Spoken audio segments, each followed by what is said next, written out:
Rechazado por mi familia por ser gay, mis padres me enviaron a una dura academia militarizada para curarme. Ahí no solo encontré al hombre de mi vida, sino que descubrí una fuerza que nunca supe que tenía y construí una fortuna que cambió mi destino para siempre. Tenía 17 años cuando mi papá me dijo que me iba a una academia militar y que no había nada que discutir. No llegó a esa decisión de la noche a la mañana. Llegó después de meses de señales que yo creía haber escondido bien y que aparentemente no había escondido tan bien como pensaba. No sé exactamente cuál fue el momento preciso en que lo supieron, porque nunca me lo dijeron directamente. No hubo una conversación honesta sobre lo que habían descubierto ni sobre cómo se sentían al respecto. Lo que hubo fue una tarde de domingo con las cortinas cerradas, como si la luz de afuera fuera a escuchar algo que no debía, y mi papá hablando durante 20 minutos mientras mi mamá asentía desde el sofá con las manos juntas en el regazo. El argumento era que yo estaba confundido, que era una etapa, que lo que necesitaba era estructura, disciplina y alejamiento de las influencias que me habían llevado a ese estado de confusión temporal. La academia, según mi papá, era exactamente el entorno correcto para que yo pudiera encontrar el camino de regreso. Lo dijo con la convicción tranquila de alguien que ha tomado una decisión que considera razonable y que no entiende por qué el otro no puede ver lo razonable que es. No me preguntaron cómo me sentía. No era una conversación, era una notificación con un poco de explicación añadida para que pareciera algo más. Lo que sentí en ese momento no fue lo que uno esperaría. No lloré, no grité.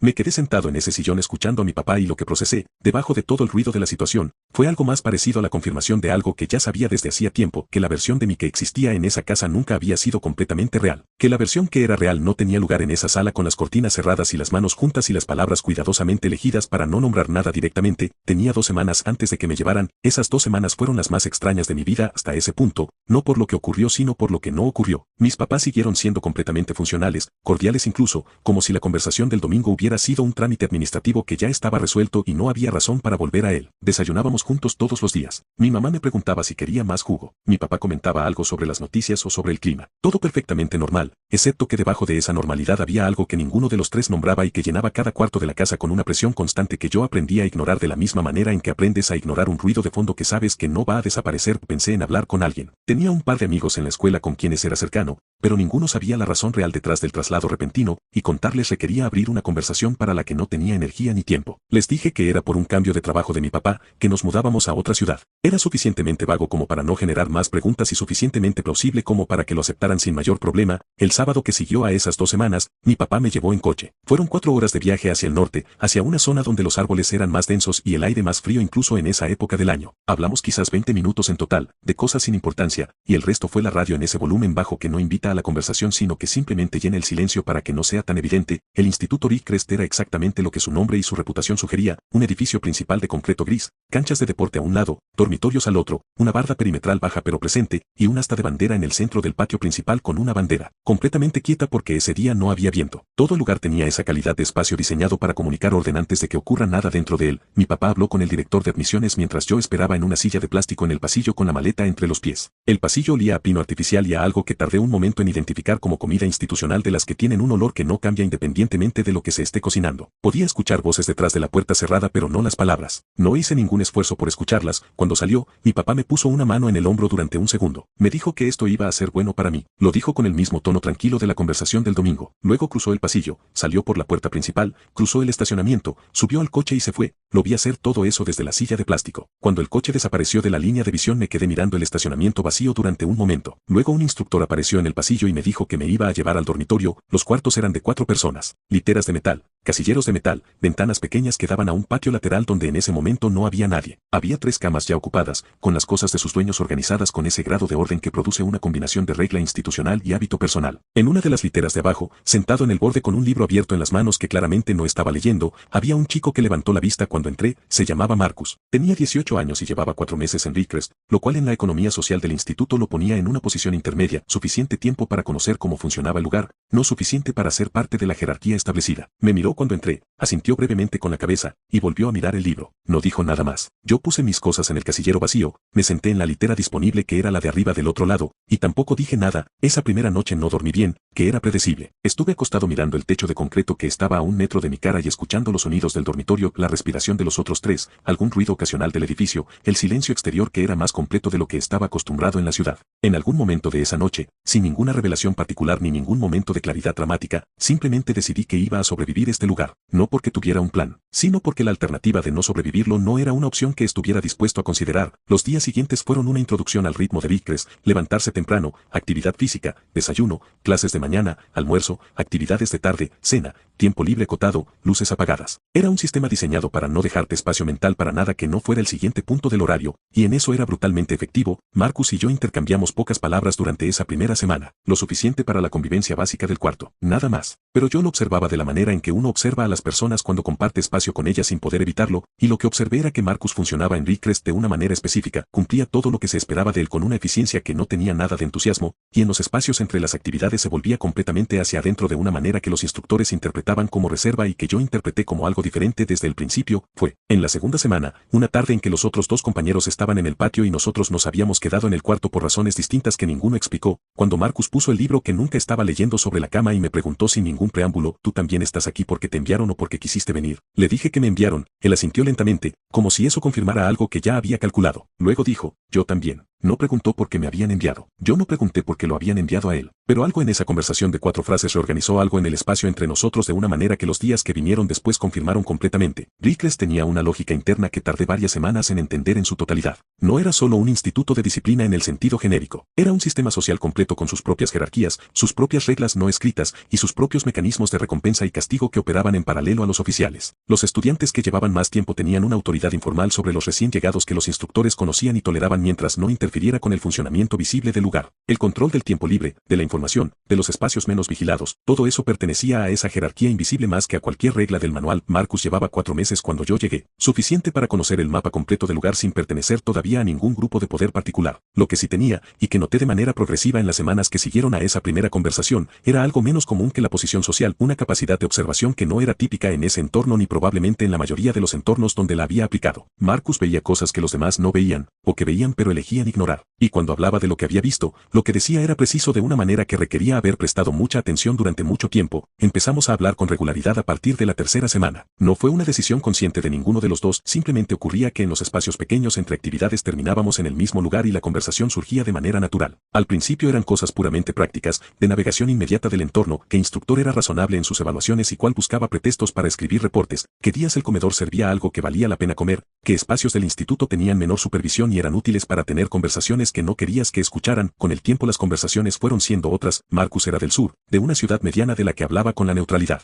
específica de alguien que no tiene sentimientos particularmente fuertes hacia el lugar donde creció, ni positivos ni negativos, simplemente lo que fue. Su papá era militar retirado, un hombre que según Marcus operaba con la misma lógica dentro y fuera del servicio, estructurado, predecible, con expectativas muy claras sobre cómo debían funcionar las cosas y poca tolerancia para la desviación de esas expectativas. Su mamá trabajaba en administración de algo que él nunca especificó en detalle. Tenía 2 hermanos mayores que habían seguido los caminos esperados y que por ese motivo existían en la narrativa familiar como puntos de referencia constantes, el tipo de referencia que no se menciona directamente pero que está presente en casi cada conversación sobre el futuro. Él había divergido de alguna manera. No me dijo exactamente como al principio. Solo me dijo que había divergido y que eso había producido consecuencias, y que Vickrest era una de esas consecuencias. Lo dijo sin dramatismo, como un hecho descriptivo, y yo no recibí de la misma manera porque era la manera en que yo también quería que se recibieran mis propias cosas cuando llegara el momento de contarlas. Ese momento llegó de manera gradual, no en una sola noche de confesión sino distribuido en muchas conversaciones pequeñas a lo largo de varias semanas. Yo le contaba algo, él lo recibía sin reaccionar exageradamente en ninguna dirección, yo contaba algo más. El proceso tenía la textura de algo que se construye en capas, donde cada capa que agregas evalúa si la anterior sostuvo el peso antes de agregar la siguiente. Lo que fue cambiando entre nosotros no fue producto de un momento específico sino de una acumulación. Una conversación que había empezado sobre un tema práctico y había terminado 2 horas después en algo completamente diferente. Una noche en que los otros compañeros de cuarto se quedaron dormidos temprano y nosotros seguimos hablando en voz muy baja sobre cosas que no tenían nada que ver con Vickrest. Un momento en el patio durante el ejercicio de la mañana en que Marcus hizo un comentario sobre algo que yo había dicho 3 días antes, sin contexto, solo porque lo había estado pensando, lo cual significaba que lo había guardado durante 3 días, que le había importado lo suficiente para retenerlo. No había espacio en Vickrest para nombrar lo que estaba pasando entre nosotros. No en el sentido literal, el instituto no era un lugar donde la ambigüedad fuera bienvenida, y los instructores tenían ideas muy definidas sobre el tipo de hombre que ese lugar debía producir. Esas ideas no incluían nada de lo que Marcus y yo éramos, y si alguien hubiera escuchado o visto lo incorrecto en el momento incorrecto, las consecuencias habrían sido inmediatas, concretas y difíciles de revertir. Así que aprendimos a funcionar en el espacio que existía entre lo que podía decirse y lo que no, y descubrí que ese espacio, que al principio me parecía una restricción severa, era en realidad mucho más amplio de lo que había asumido. Que hay maneras de comunicar cosas sin palabras que son a veces más precisas y más honestas que las palabras. Que dos personas que realmente se entienden pueden construir un lenguaje propio dentro de cualquier sistema que intente impedírselo, y que ese lenguaje puede ser invisible para todos los demás precisamente porque está construido sobre cosas que el sistema no sabe cómo buscar, en paralelo a todo eso, y de una manera completamente separada en origen aunque imposible de separar en la práctica. Estaba descubriendo algo sobre mí mismo que no esperaba encontrar en ese lugar. Ridgecrest tenía un componente de trabajo real dentro de su programa, no solo ejercicio físico y clases. Los estudiantes eran asignados a roles rotativos de gestión de proyectos dentro del instituto, mantenimiento, organización, logística de eventos internos. En mi segundo mes me pusieron a cargo de la coordinación del inventario del almacén de materiales generales. Era un trabajo que en superficie era completamente tedioso: registrar entradas y salidas, verificar que los pedidos llegaran completos, asegurarse de que los materiales estuvieran organizados de manera que el personal pudiera encontrarlos sin invertir tiempo en buscarlos, pero el almacén era un desastre sistemático de una clase específica. No era desorden aleatorio sino ineficiencia estructural que nadie había resuelto porque nadie había prestado atención suficiente durante suficiente tiempo. Había materiales que se pedían en exceso de manera consistente y terminaban acumulándose hasta que se vencían o se dañaban. Había otros que se agotaban constantemente porque el sistema de pedidos no tenía en cuenta los ciclos reales de uso. Había un desperdicio cuantificable que era completamente evitable con un sistema de registro diferente, y el sistema de registro diferente no era complicado, simplemente requería que alguien se sentara a diseñarlo. Pasé 2 semanas rediseñando el sistema en el tiempo libre que Ridgecrest permitía después de la cena, que era aproximadamente 1 hora antes de que se apagaran las luces. Marcus se involucró sin que yo se lo pidiera, simplemente porque vio lo que estaba haciendo, entendió para qué servía, y encontró que valía la pena contribuir. Eso fue algo que aprendí sobre él en ese proceso. No necesitaba que lo convencieran de participar en algo que tenía sentido. Simplemente lo hacía. Un mes después de implementar el nuevo sistema,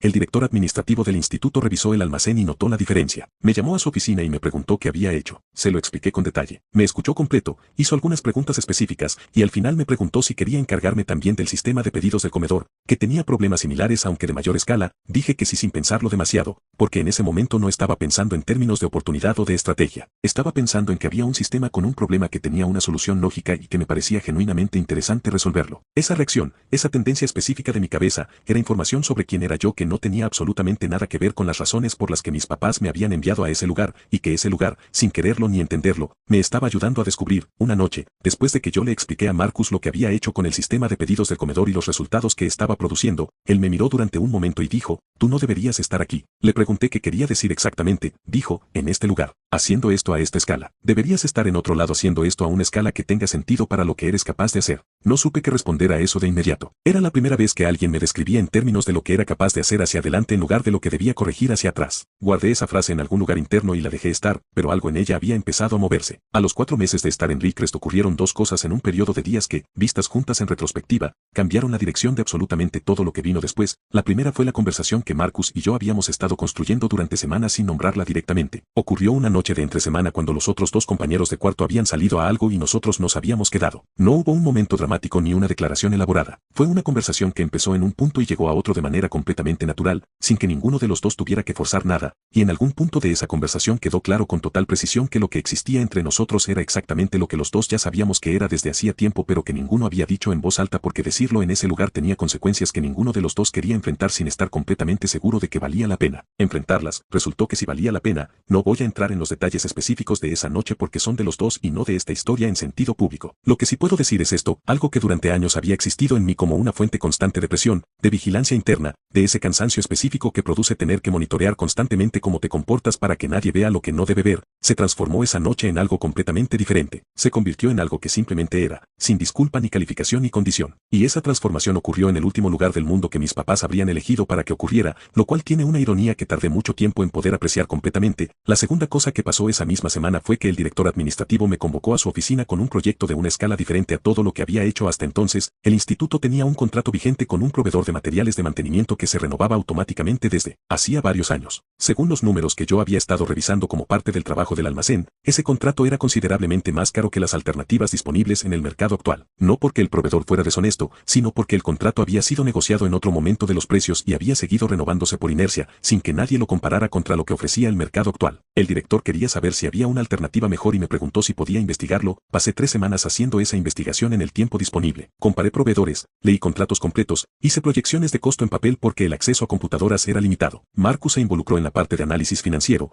porque resultó que tenía un conocimiento en esa área que yo no había anticipado. Su papá, el militar retirado, le había enseñado durante años cómo funcionaba el dinero en entornos de recursos limitados, no de manera teórica sino completamente práctica, con números reales y decisiones reales. Era un tipo de conocimiento muy específico y en ese contexto enormemente útil. La propuesta que presentamos al director al final de esas 3 semanas identificaba un ahorro considerable en el contrato de materiales y establecía un proceso de revisión periódica que evitaría que la situación se repitiera. El director la revisó, hizo preguntas y al final dijo que iba a implementarla. También dijo que iba a incluir el proyecto en mi expediente como evidencia de capacidades de gestión y análisis, y que esa nota estaría disponible para cualquier institución o empleador que revisara el expediente cuando yo saliera del instituto. Esa noche, cuando le conté a Marcus lo del expediente, él no hizo ningún comentario sobre el reconocimiento. Lo que dijo fue: ¿ya tienes claro qué quieres hacer cuando salgamos de aquí? Era la primera vez que cualquiera de los dos usaba la expresión cuando salgamos como un punto concreto en el tiempo, con un nosotros implícito, en lugar de como algo abstracto e indefinido. Yo tenía 6 meses más en el instituto. Marcus tenía 4. Ambos lo sabíamos. Lo que no habíamos dicho en voz alta era lo que eso significaba para lo que existía entre nosotros, porque decirlo requería un nivel de confianza en el futuro que ninguno de los dos había practicado mucho y que en ese entorno era particularmente difícil de cultivar. Le dije que no tenía todo resuelto pero que había estado pensando en algunas cosas con bastante detalle. Me preguntó cuáles. Le expliqué lo que había estado desarrollando mentalmente durante las semanas anteriores, que el tipo de trabajo que había hecho en Rickrest, identificar ineficiencias en sistemas y construir alternativas más eficientes, no tenía nada de específico al contexto de un instituto militar, que era una habilidad aplicable a industrias enteras que operaban con sistemas que nadie había revisado en años, que si uno sabía dónde mirar y tenía la disposición de hacer el trabajo tedioso de revisar los números en detalle, había valor considerable siendo desperdiciado en lugares que la mayoría de la gente no consideraba glamorosos y que por eso mismo tenían menos competencia. Marcus me escuchó completo sin interrumpirme. Cuando terminé de hablar estuvo en silencio un momento, pensando, y luego dijo: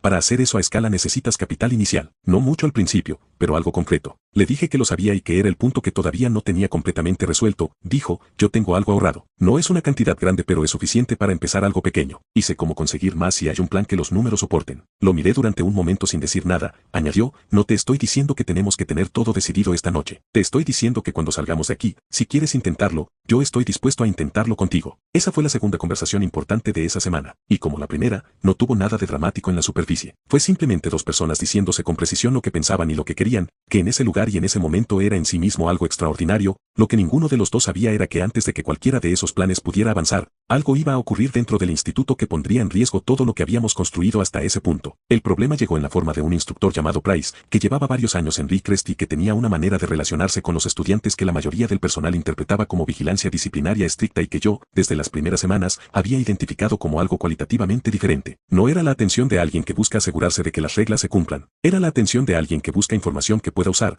que cataloga vulnerabilidades con la paciencia de quien sabe que eventualmente va a necesitarlas. Price nos había notado a Marcus y a mí, no de manera que yo pudiera señalar en ese momento como evidencia concreta de nada, era una serie de cosas pequeñas distribuidas en el tiempo, cada una de las cuales podía tener una explicación alternativa pero que juntas formaban un patrón que era difícil ignorar una vez que lo veías. La manera en que sus ojos se detenían un segundo más de lo justificable cuando nos veía juntos en el comedor o en el patio. El hecho de que en varias ocasiones había aparecido en espacios donde estábamos sin ninguna razón operativa aparente. Comentarios ocasionales dirigidos a mí o a Marcus que eran técnicamente neutrales en su contenido pero que tenían un subtexto que ninguno de los dos necesitaba analizar demasiado para entender. En el quinto mes de mi estancia, Price me mandó llamar a una reunión en su oficina. Dijo que era una revisión de progreso estándar. Esas reuniones ocurrían con cierta regularidad con todos los estudiantes y hasta ese punto ninguna había sido otra cosa que lo que decían ser, así que fui sin ninguna alarma específica activada, aunque con la atención un poco más alta de lo normal porque era Price y porque mi lectura de Price hacía tiempo que no era neutral. La reunión empezó de manera completamente estándar. Price repasó los puntos de desempeño habituales: participación en actividades, comportamiento en el aula, trabajo en los proyectos administrativos. Todo positivo, consistente con lo que el director administrativo me había comunicado. Price lo revisó sin ninguna inflexión particular,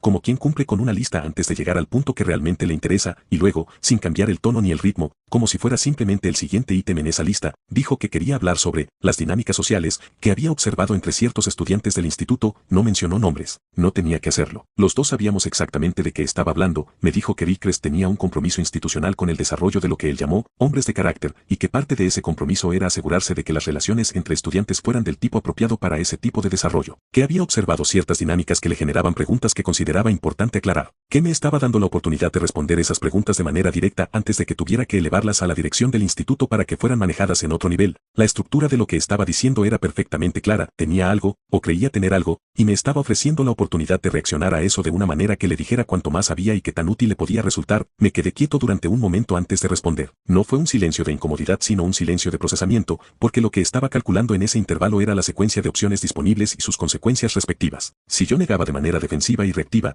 le confirmaba que había algo que defender. Si yo colaboraba con la narrativa que él estaba construyendo, le daba material concreto con el que trabajar. Y si yo hacía lo que mi instinto me decía que hiciera, que era identificar exactamente qué juego estaba jugando Price y no participar en sus términos sino en los míos, necesitaba ser muy preciso y muy calmado en lo que dijera a continuación. Le dije, con el mismo tono neutral que él había usado, que no entendía a qué dinámica se refería específicamente y que si tenía observaciones concretas que quisiera discutir me ayudaría mucho que las nombrara con precisión, para poder responderlas de manera adecuada. Price no esperaba esa respuesta. Había esperado incomodidad visible, o negación reactiva cargada de emoción, o alguna forma de capitulación que le diera un punto de entrada. Lo que recibió fue una pregunta que lo ponía a él en la posición de ser específico, y ser específico significaba exponer exactamente qué tenía y qué no tenía, que era considerablemente menos de lo que su tono sugería. Intentó redirigir la conversación hacia generalidades. Yo seguía haciendo preguntas concretas sobre sus observaciones concretas, con el mismo tono, sin elevar ni la voz ni la tensión. Al final de esa reunión, Price tenía exactamente lo mismo que cuando entró, que era muy poco, y yo había aprendido algo importante sobre cómo funciona ese tipo de presión que depende completamente de que el blanco reaccione en lugar de observar, y que alguien que elige observar en lugar de reaccionar tiene una ventaja considerable que el sistema de presión no tiene cómo compensar. Esa noche le conté a Marcus la conversación completa. Me escuchó sin interrumpirme, con esa calidad de atención suya que era más completa que la de la mayoría de las personas. Cuando terminé estuvo en silencio un momento. Luego dijo, tenemos que ser más cuidadosos, pero no tenemos que cambiar nada de lo que somos. Le dije que estaba de acuerdo con las dos partes de eso.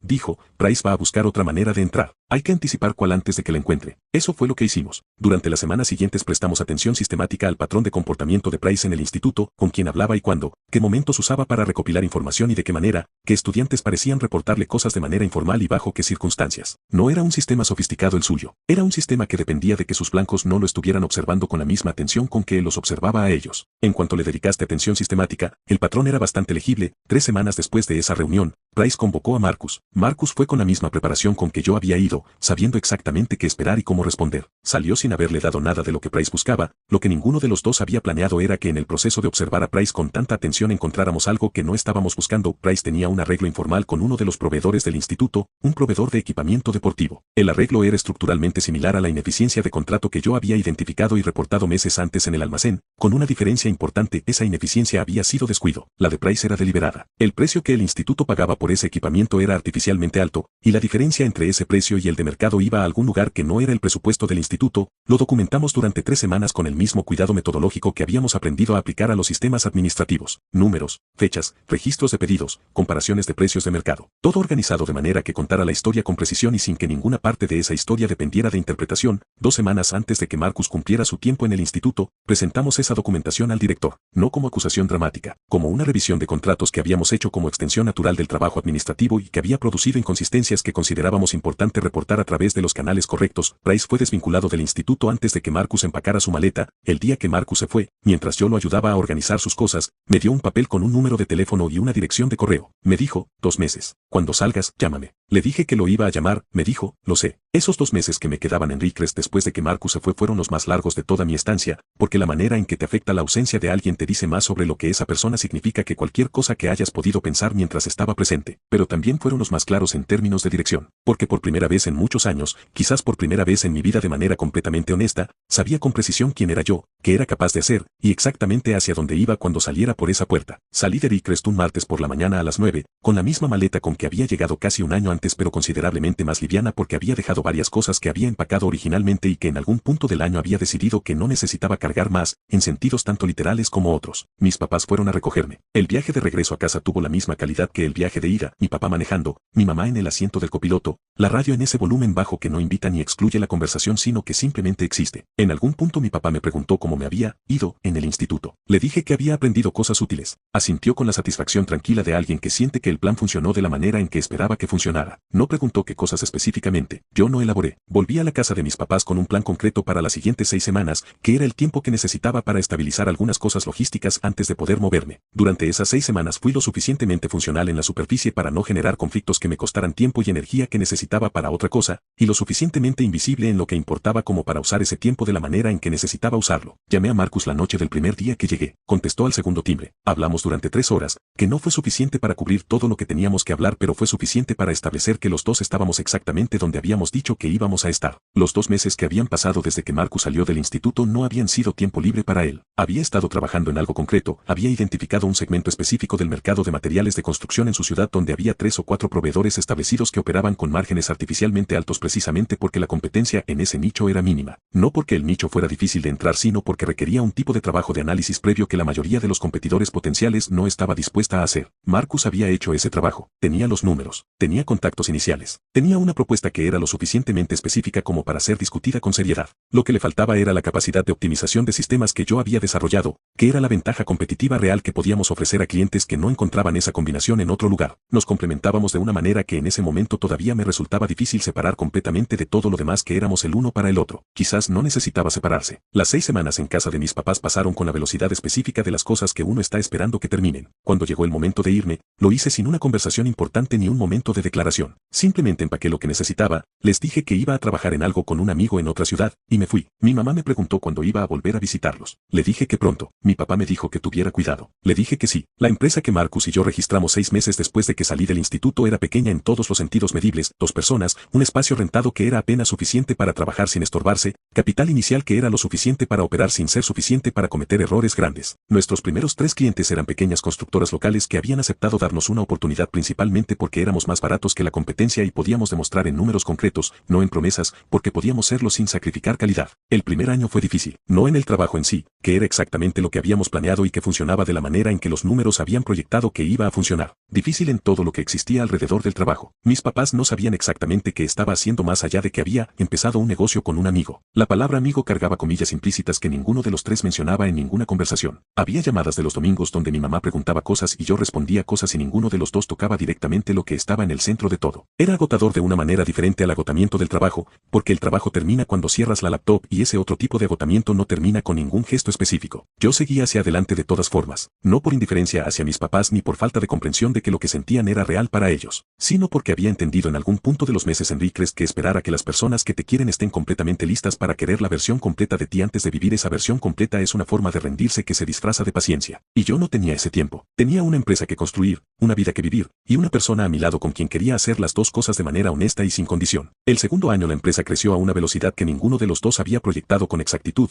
aunque ambos habíamos intuido que era posible si los fundamentos eran sólidos. Contratamos 2 personas. Cerramos un contrato con una empresa mediana que nos dio la estabilidad suficiente para dejar de preocuparnos por el siguiente mes y empezar a planear el siguiente año. Marcus abrió una segunda línea de negocio que complementaba la primera de manera natural. Yo consolidé el área de optimización de contratos que para ese punto era nuestra diferenciación más clara y más difícil de replicar rápidamente por competidores. Al tercer año mis papás vinieron a visitarnos. No a la empresa, a la casa que Marcus y yo compartíamos, que en ese punto era completamente y sin ambigüedad la casa de 2 personas que viven juntas en todos los sentidos que esa frase implica. No hicimos nada diferente para la visita. No reorganizamos nada ni escondimos nada ni cambiamos ningún detalle del espacio para que fuera más fácil de procesar para ellos. La casa era lo que era, y ellos iban a verla como era. Mi mamá llegó y recorrió los cuartos con esa manera suya de procesar los espacios físicos antes de procesar cualquier cosa más abstracta o emocionalmente cargada. Mi papá se sentó en la sala y aceptó el café que Marcus le ofreció y le preguntó de dónde era su familia. Marcus le respondió. La conversación siguió de manera completamente ordinaria desde ahí, sobre ciudades y trabajos y cosas que pasaban en el país, como la conversación que tendrías con cualquier persona que estás conociendo y que te parece razonable. Nadie dijo nada específico sobre nada específico durante esa primera visita, pero tampoco nadie hizo las preguntas que habrían hecho años antes. Y en algún punto de esa tarde, mientras mi mamá y Marcus hablaban sobre algo completamente sin importancia en la cocina y mi papá y yo estábamos en la sala sin hablar de nada en particular, me di cuenta de que el silencio entre mi papá y yo ya no tenía la misma presión que había tenido durante años. Era simplemente un silencio. El tipo que tienen 2 personas que no necesitan llenar cada momento con palabras y que han llegado a ese punto de manera diferente y por caminos distintos pero que están ahí de todas formas. No fue una reconciliación de película. No hubo un momento donde mi papá me abrazó y me dijo que lo sentía, que lo entendía ahora, que me aceptaba completamente. Eso no ocurrió y probablemente no ocurra de esa manera porque las personas reales rara vez funcionan con esa limpieza. Lo que hubo fue una acumulación lenta de visitas y llamadas y momentos ordinarios en que la realidad de mi vida fue haciéndose cada vez más presente y cada vez menos ignorable, hasta que en algún punto dejó de ser algo que mis papás procesaban activamente como un problema y se convirtió simplemente en parte de cómo eran las cosas. Eso tomó años. Hay dimensiones de eso que todavía no están completamente resueltas. Probablemente algunas nunca lo estén del todo, y he llegado a un punto donde eso es algo que puedo sostener sin que me cueste lo que me costaba antes. Pienso a veces en Price y en esa reunión en su oficina y en la cara que puso cuando le hice la primera pregunta concreta en lugar de reaccionar de la manera que esperaba. Y pienso que ese momento, más que cualquier otro momento de Rickrest, fue cuando entendí algo que no me habían enseñado nunca de manera directa, que la diferencia entre las personas que pueden controlarte y las que no pueden hacerlo no está en cuánto poder tienen sobre el papel, está en si tú decides participar en sus términos o en los tuyos. Y que una vez que entiendes eso de manera completamente práctica, con consecuencias reales, ya no puedes desentenderlo. Mis papás me enviaron a ese lugar para cambiar algo en mí que no podía cambiarse porque no era un error. Lo que ese lugar produjo, completamente en contra de lo que ellos esperaban y sin que nadie lo hubiera planeado así, fue que encontré a Marcus, descubrí lo que mi cabeza era capaz de hacer cuando tenía un problema real frente a ella, y encontré la versión de mí mismo que había estado existiendo debajo de años de presión y de silencio y de hacer como si todo estuviera bien. No tengo gratitud hacia el sistema que me puso ahí, pero sí tengo claridad sobre lo que salió de haber estado ahí, y esa claridad es completamente mía. Resultó ser suficiente para construir todo lo demás.